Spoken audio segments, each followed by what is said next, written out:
El Museo Esteban Vicente este año inaugura su temporada con una exposición de Carlos León, se titulará Estancias, se inaugura el próximo 16 de febrero y estará hasta el 4 de junio de este año 2017. A partir de finales de junio hasta septiembre contaremos con la exposición de Esteban Vicente y Eugenio Granell, que confronta los toys de Esteban Vicente y las construcciones de Eugenio Granell, y terminaremos el año con una exposición de David Rodríguez Caballero, que es un escultor palentino que actualmente está triunfando en Estados Unidos.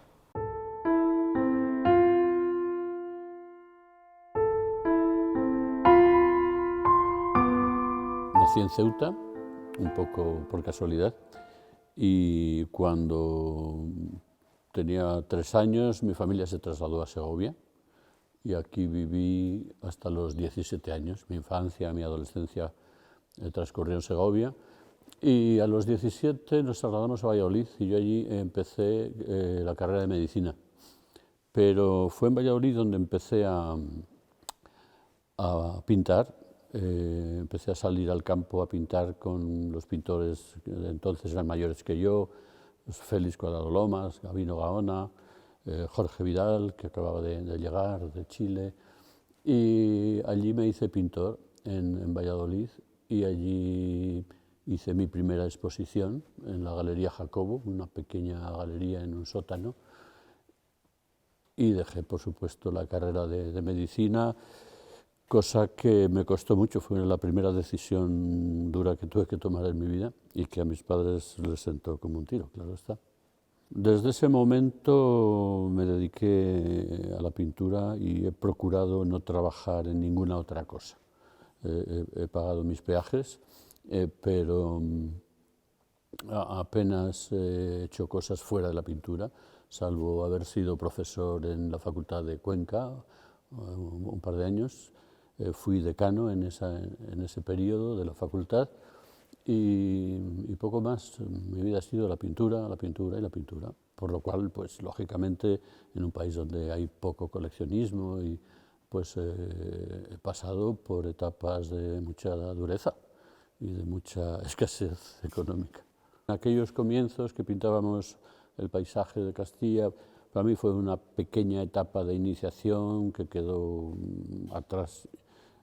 Permanece mi gusto por el paisaje, pero no tiene nada que ver estilísticamente hablando con lo que entonces entendíamos por paisaje.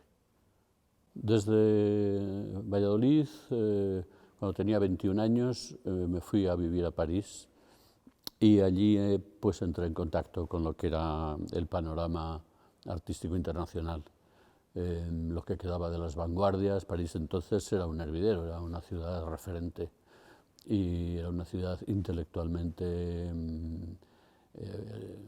súper activa. Piensa que en el París de aquellos años vivía todavía Sartre, vivía Roland Barthes, vivía Foucault, estaba Derrida, estaba Lévi-Strauss, estaba Deleuze y Guattari en plena producción. En fin, era un hervidero de ideas y los pintores con los que entré en contacto allí pues eran gente con una preparación, con una base teórica, intelectual muy superior a la que solíamos tener los artistas españoles.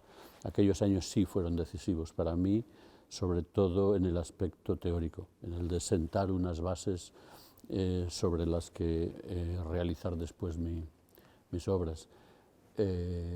Vuelto de París, donde pasé buena parte de los 70,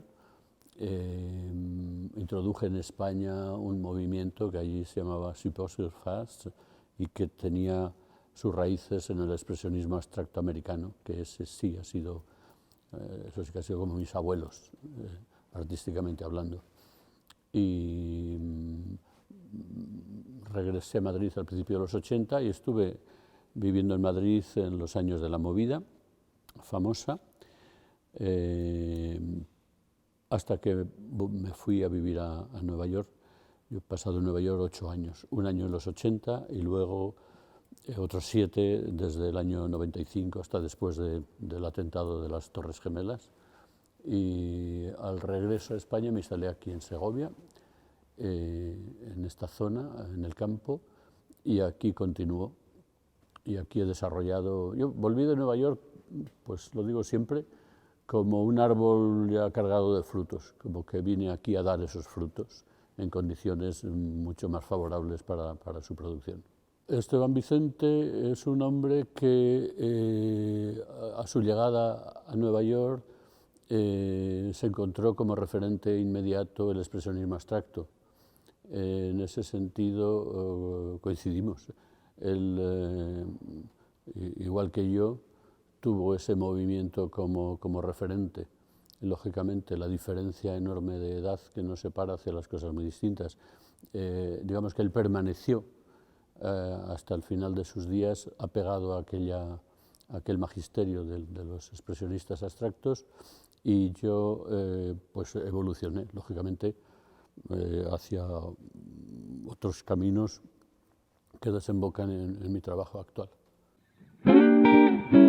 La exposición se titula Estancias.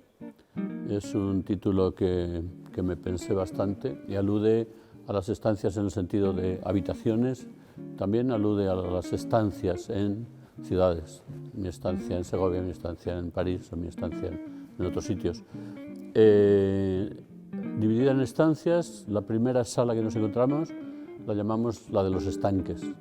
Los cuadros tienen títulos: el estanque cifrado, el estanque de los labios azules, el estanque de los cantos rodados, todos tienen títulos relativos a estanques. El estanque como espacio simbólico, no es que pinte un estanque con el agüita y las ondas, son espacios simbólicos, son contenedores llenos como de misterio, de un cierto misterio. Hay otra sala que llamamos de los casamientos, donde expongo fundamentalmente ensamblajes, obras hechas con objetos de desecho, que voy casando, por eso se llamaba de los casamientos. Hay otra sala que son las horas y los días, con cuadros como Las cenizas del día, Una tarde de octubre, y algunos un poco anteriores. La mayoría de las obras que vais a ver están hechas ex professo para la exposición. Hay alguna, más o menos, de etapas anteriores, pero que me ha parecido muy importante incluir para que el público pueda comprender una cierta evolución, una cierta trayectoria.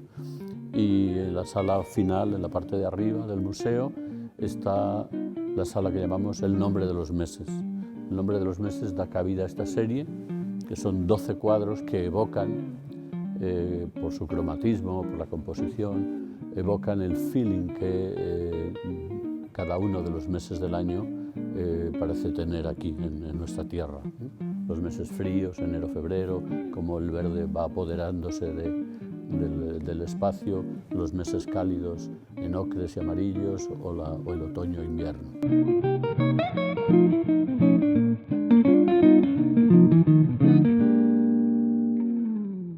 Es una exposición bastante completa porque además, y esto quiero subrayarlo, tiene la exposición una prolongación en la Real Fábrica de Cristales de la Granja.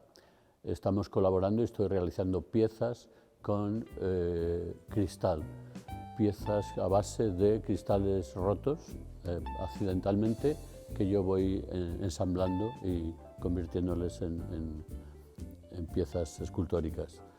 Entonces la exposición comprende cuadros, comprende objetos, en su mayoría hierro, y también cristales, y por primera vez voy a exponer fotografías mías.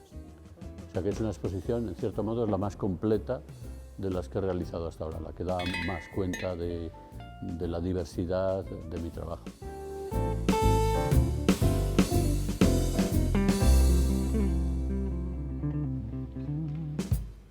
Los montajes, como os decía, tendrán bastante protagonismo en la exposición.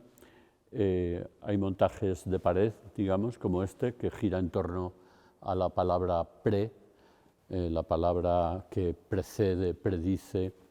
Es una palabra muy polisémica y me parece que, en cierto modo, precede y predice el contenido general de la sala dedicada a los ensamblajes.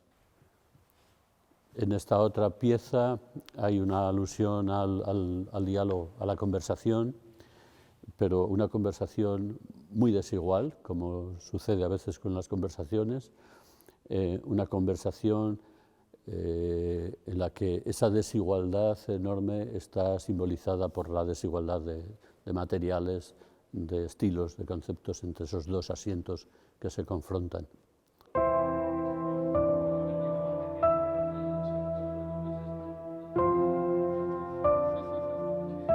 Ahora estamos delante de un montaje que forma parte de un conjunto de obras tituladas La vida secreta de los muebles y que trata de las relaciones posibles que se establecen en el estudio de un artista entre distintos elementos que provienen del mobiliario de una casa normal y que se convierten en otra cosa muy diferente, que cobran una segunda vida. El Museo Esteban Vicente desarrolla entre sus actividades un programa educativo, un programa dirigido a los pequeños, a pequeños espectadores, y que se irá desarrollando a lo largo de la exposición, que va a durar desde el 16 de febrero hasta el 4 de junio. También habrá algunas conferencias. Os puedo adelantar, por ejemplo, la presencia, una de ellas de Fernando Castro, que traerá el 24 de marzo a sus alumnos de cuarto de filosofía de la Autónoma.